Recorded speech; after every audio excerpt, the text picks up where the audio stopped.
The first sign was not the broken display lock. It was the photograph. I stood inside my family's old textile workshop that morning. An insurance investigator held his tablet toward me. On the screen was my grandmother's embroidered coat. A young model wore it beneath crystal chandeliers. Behind her stood a gold sign. It read, Cole Heritage Events.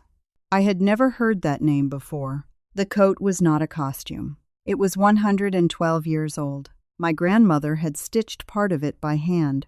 Nobody had permission to wear it. Nobody had permission to photograph it. And nobody had permission to turn my family's workshop into an event business. The investigator looked uncomfortable. "Margaret," he said, "is this one of your approved events?" I stared at the photograph again. Then I noticed the address under the advertisement. It was my address, my workshop, my family's name. Someone had built a business using all three. By the end of that week, I would learn something worse. The person behind it was not a stranger. He had entered through a door my own son had opened. And he had already promised my family's legacy to people who had paid him thousands. My name is Margaret Cole. I am 65 years old. For most of my career, I protected things other people overlooked. I worked as a textile conservator for museums. Old silk, handmade lace, military uniforms, wedding gowns. Fabric may look soft. History rarely is. One careless hand can damage what survived a century. That was why I trusted records more than assumptions. Every item had a number. Every movement had a date. Every visitor signed a form. My family collection received the same treatment. The Cole Textile Workshop stood near the edge of our town. It was a narrow brick building with tall windows. My grandfather bought it after the Second World War. My grandmother Evelyn made custom dresses there. Later, my mother joined her. Together, they built a respected local business. They never became wealthy, but their work mattered. They made graduation dresses for girls without much money. They repaired wedding gowns after floods. They taught young women how to sew for themselves. When my mother died, the building came to me. So did the clothes, ledgers, sketches, and tools. I spent years preserving them. I planned to open the workshop as a scholarship studio. Young designers could study the collection there. They could learn how real garments were constructed. The project was not finished. The building still needed electrical work and better climate control. But the collection was secure. At least, I believed it was secure. That morning, Thomas Reed came for an insurance review. Thomas was 59. He investigated risks involving historic collections. He noticed details quickly. Before showing me the advertisement, he asked about recent activity. "Have you hosted photographers here?" he asked. "No." "Private dinners?" "No." "Fashion presentations?" "Absolutely not." He turned the tablet toward me. The advertisement promised an exclusive historic experience. Guests would dine beside original Cole family garments. They would receive a private presentation from me. The event date was 3 weeks away. My name appeared near the bottom. Margaret Cole, historical curator. I had never agreed to any of it. Thomas lowered his voice. "Do you know anyone named Nolan Pierce?" My stomach tightened. "Yes," I said. "He is my daughter-in-law's brother." Nolan was 42. He called himself a luxury event planner. That description was generous. He had started several businesses. None lasted very long. There was always a reason. A dishonest partner. A difficult client. A weak economy. A jealous competitor. The reason was never Nolan. He was charming when people first met him. He remembered birthdays. He complimented houses. He made ordinary plans sound important. But his charm usually came with a request. I asked Thomas where he found the advertisement. He showed me the company registration. Cole Heritage Events had been formed 5 weeks earlier. Nolan was listed as the owner. The workshop address was listed as the business location. I felt something cold settle inside me. Not panic. Not yet. It was the feeling I got during conservation work. That moment when damage appeared beneath the surface. You did not touch anything too quickly. You studied the pattern first. I walked through the workshop with Thomas. The front room looked normal. Then I noticed fresh scratches near a display case. A lighting stand had been dragged across the floor. 3 garments hung in different positions. One archival box was not fully closed. In the fitting room, someone had left a roll of gold ribbon. It did not belong there. Thomas photographed everything. I checked the electronic access system. The system recorded each entry card. My card appeared regularly. So did Sophie Alvarez's card. Sophie was my 24-year-old assistant. She was also a fashion design student. Then I saw another number, temporary card 7. It had entered the building 11 times. Several entries happened after 9 at night. I knew exactly who could identify that card. My son, Daniel. Daniel was 38. He worked as a commercial building inspector. He understood access systems. He understood liability. He also hated family conflict. That weakness had followed him since childhood. When 2 people argued, Daniel tried to calm both. Even when one person was clearly wrong, I called him from the workshop. "Daniel, did you issue temporary card 7? He became quiet. "Yes." "To whom?" Another pause. "Nolan." Thomas looked away politely. I gripped the edge of the desk. Why did Nolan need access? He wanted photographs of the brickwork. For what? A proposal involving a historic hotel. I closed my eyes. How long was the card active? It should have expired after 2 days. It did not. Daniel sounded genuinely confused. "What do you mean?" "It entered this building 11 times. He stopped breathing for a moment. Then he said my name carefully. "Mom, I did not know that." I believed him. But belief did not erase responsibility. Did Nolan ask my permission? No. Did you? No. The answer hurt more than I expected. Daniel began explaining. Nolan said the hotel wanted restoration ideas. He needed examples of original industrial interiors. He promised not to touch the collection. Daniel thought it would save everyone time. "Everyone?" I asked. He had no answer. I told him to come to the workshop. Then I called Sophie. She arrived 30 minutes later. Her face changed when she saw the advertisement. "I never approved that photograph," she said. "Did you take it?" "No." She moved straight toward the collection records. That was one reason I trusted Sophie. She did not waste fear. She turned it into work. We began a complete inventory. There were 416 registered items. Most were small. Buttons, patterns, samples, handwritten notes. The most valuable pieces were stored separately. 2 hours later, Sophie found the first serious problem. 3 archival boxes had broken seals. Several labels were missing. Then she checked the garment register. 2 pieces were gone. One was a beaded evening jacket.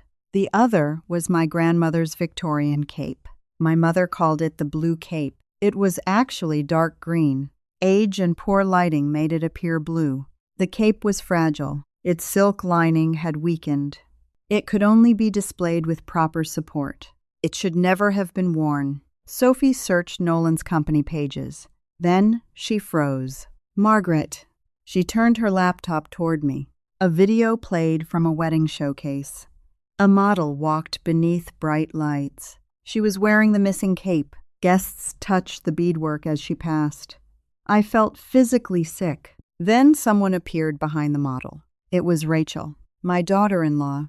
Rachel was 36. She worked as an elementary school counselor. She was patient with children. She was patient with difficult parents.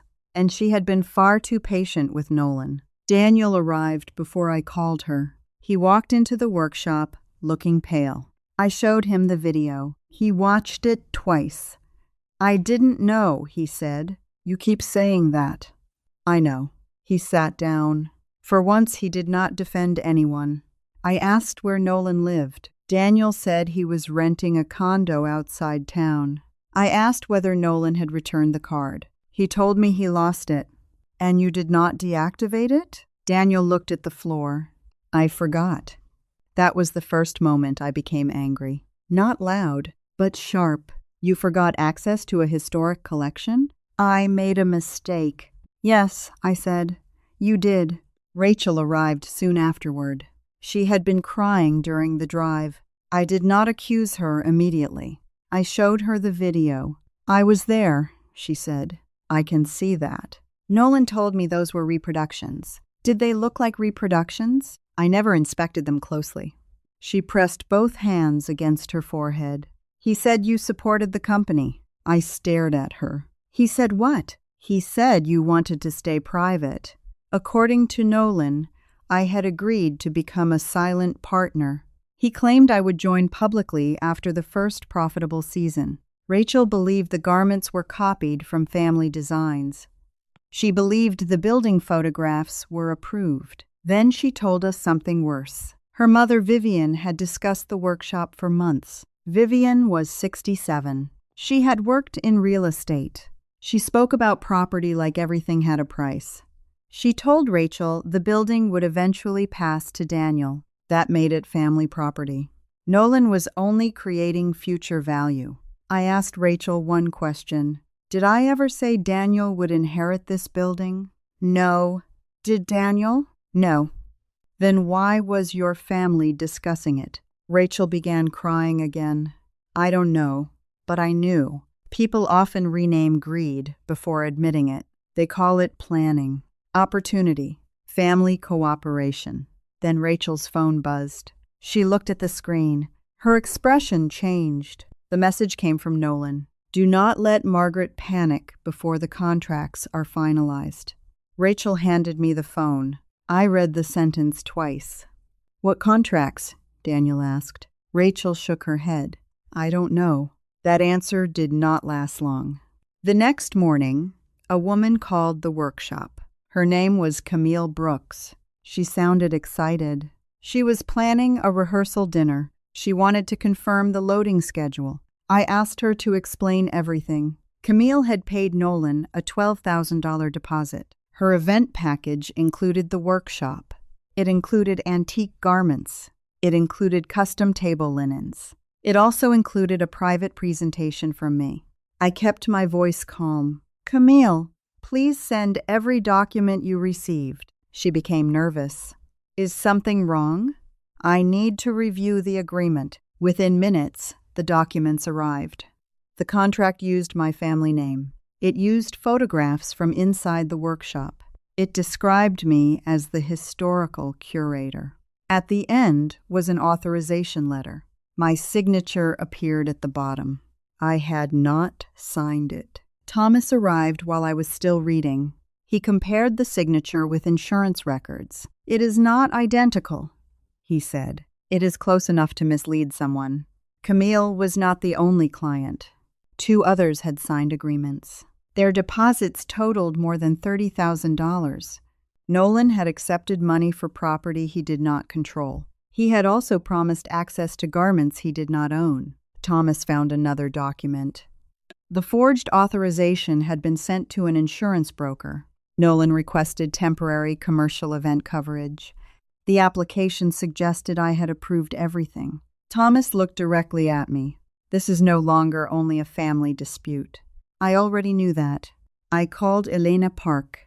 Elena was 70. She had handled my mother's estate. She also helped me prepare the scholarship trust plans. She listened without interrupting. Then she asked for every document. When she arrived, she wore a gray coat. She carried 1 leather folder. Elena never carried more paper than necessary. She studied the contracts. She studied the forged letter. Then she asked about upcoming dates. The first event was 9 days away. Elena looked at Daniel. Did you sign anything? Daniel hesitated. Rachel turned toward him. What did you sign? He rubbed both hands across his face. Nolan had sent him a building access form. The document appeared simple. It allowed photography and measurements. Daniel signed electronically. He believed it only confirmed temporary access. "Send it to me," Elena said. Daniel opened his email. The attachment contained several pages. Commercial use language appeared near the end. Daniel looked stunned. "I never saw that page." Elena did not comfort him. "Did you read the entire document?" "No." "Then your signature creates a problem." Rachel stood up. "You signed something involving Margaret's building?" Daniel looked ashamed. "Nolan said it was routine." I asked why he hid it. He said Nolan kept pressuring him. Nolan complained that the family never supported him. He said Rachel would feel embarrassed. He said refusing access would create unnecessary drama. Daniel wanted him to stop, so he signed. That sentence stayed with me. He wanted him to stop. Daniel had purchased temporary peace. Now everyone else was paying for it. Then Daniel remembered another detail. Nolan was hosting an investor presentation the next evening. It would happen at the Whitmore Hotel. He planned to announce a permanent partnership. The company would officially launch there. Elena asked whether I wanted an emergency court order. I looked at the advertisement again. Stopping one event would not stop the lie. Nolan had already introduced the business publicly. Clients believed I approved it. Investors believed my archive supported it. Silence would allow that belief to grow. "I am going to the presentation," I said. Daniel looked alarmed. "Mom, that could become ugly." "It is already ugly." Rachel offered to come. I told her she should. The Whitmore Hotel ballroom was full the next night. Event planners stood near flower displays. Investors drank wine. Large screens showed photographs of my workshop. One image featured my mother's cutting table. Another showed the missing cape. Nolan had polished our history into a sales package. He called the collection a hidden American treasure. He called himself its creative director. Then he called me his future partner. I stood near the back with Rachel and Daniel. Nolan did not see us at first. Vivian did. Her face lost its color. She came toward me quickly. "Margaret, we should talk outside." "No." "This is Nolan's final chance." "At what?" She lowered her voice. "At rebuilding his life." "Using mine?" He planned to correct the paperwork. After collecting the money? Vivian glanced toward Rachel. "Families solve things privately. That is convenient for the person causing the problem." She touched my arm. I moved away. "Please do not humiliate him." I looked at the screens. My grandmother's coat appeared above the stage. Nolan did not worry about humiliating me. Applause filled the room. Nolan stood beneath the lights. He announced that Cole Heritage events would open soon. The workshop would become a permanent venue. Guests could experience living history. Original garments would appear during private dinners.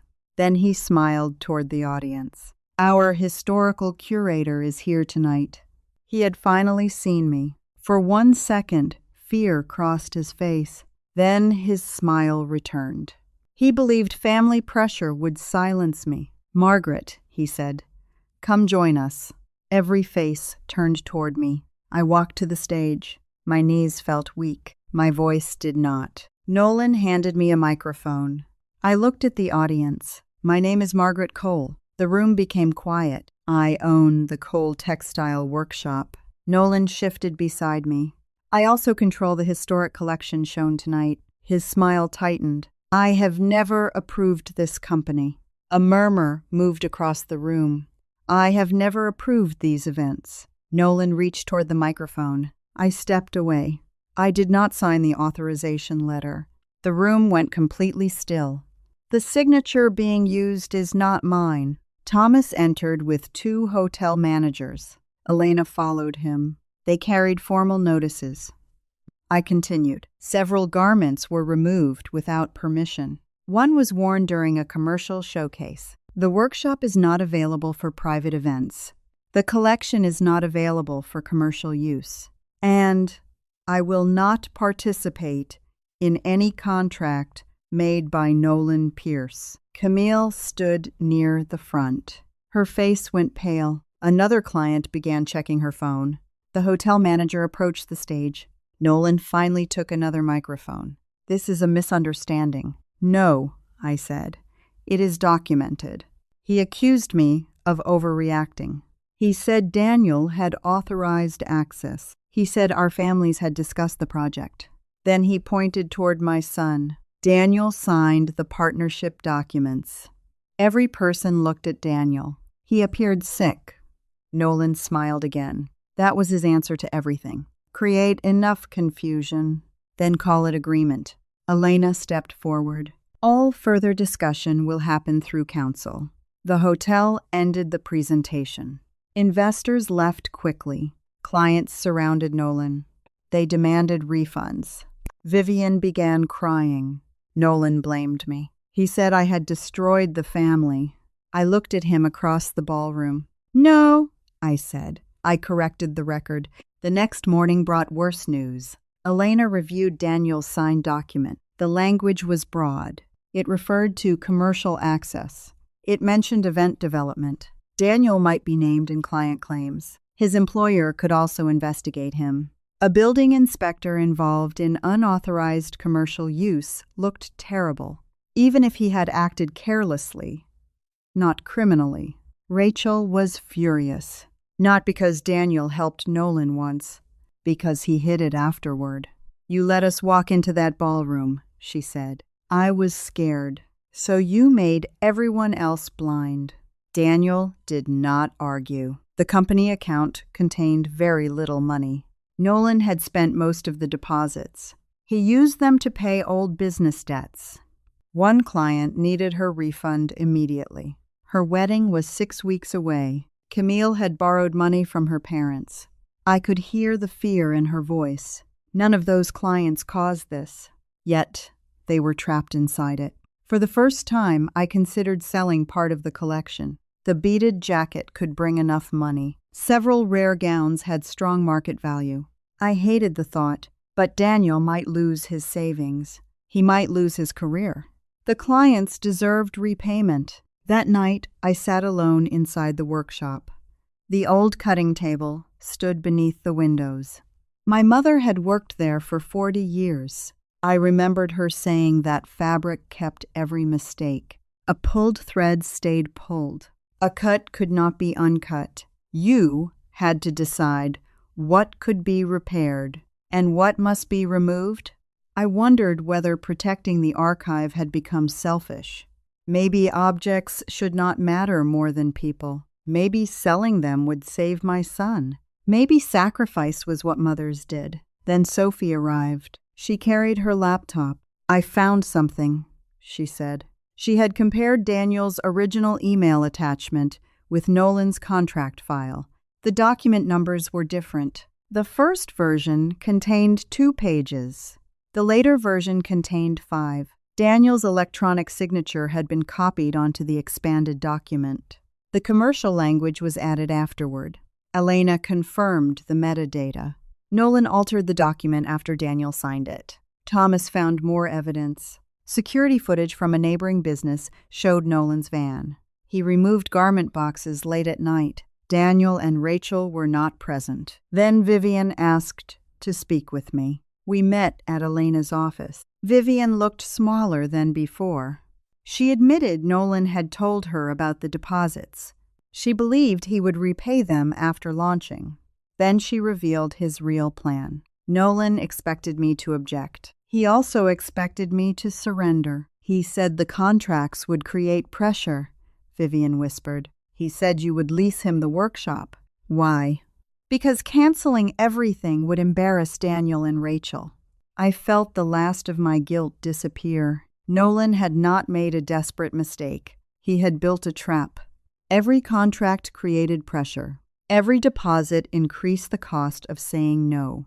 Every family connection became leverage. Selling the collection would not rescue my son. It would reward the person who endangered him. I looked at Elena. "Do not sell anything." She nodded once. That was when we fought back properly. Elena sent formal fraud notices to the clients. She gave them the evidence. She separated Daniel's actions from Nolan's alterations. Thomas notified the insurer. The hotel preserved its records. Sophie completed the collection inventory. The missing garments were located inside Nolan's rented storage unit. The cape had suffered minor damage, but it could be restored. Nolan faced claims from the clients. He also faced evidence of forgery. His attorney requested a settlement. I agreed to one condition. Every part had to protect the archive. Nolan surrendered the company records. He returned every photograph and access file. He signed away any right to use the Cole name. He agreed never to enter the workshop again. His luxury vehicle was sold. The money repaid most client deposits. Vivian covered the remaining balance. Daniel cooperated fully. The evidence cleared him of altering the document. His employer required additional ethics training. He kept his license.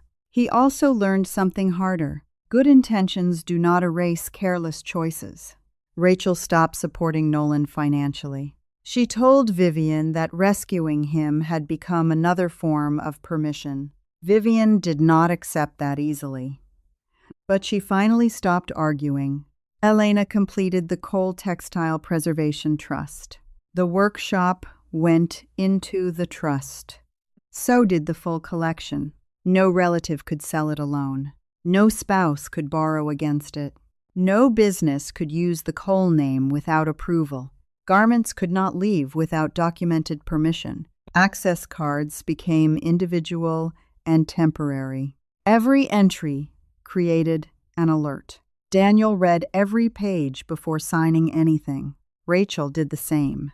Months later, we opened the scholarship studio. The first exhibition featured student designs. Each student chose one historic technique. Sophie created a modern coat inspired by my grandmother's embroidery. She became the Trust's first scholarship recipient. Daniel repaired the damaged display room. He worked slowly and carefully. Rachel organized the student interviews. She also created new family access rules. Nobody complained. Not in front of me, anyway. The restored Victorian cape stood behind protective glass. Its lining had been stabilized. Its beadwork had been cleaned. Beside it, I placed a small sign. It read, "Inheritance is not permission." Below that was another sentence. "Legacy begins with respect." On opening night, I watched young designers study the collection. They did not grab. They did not assume.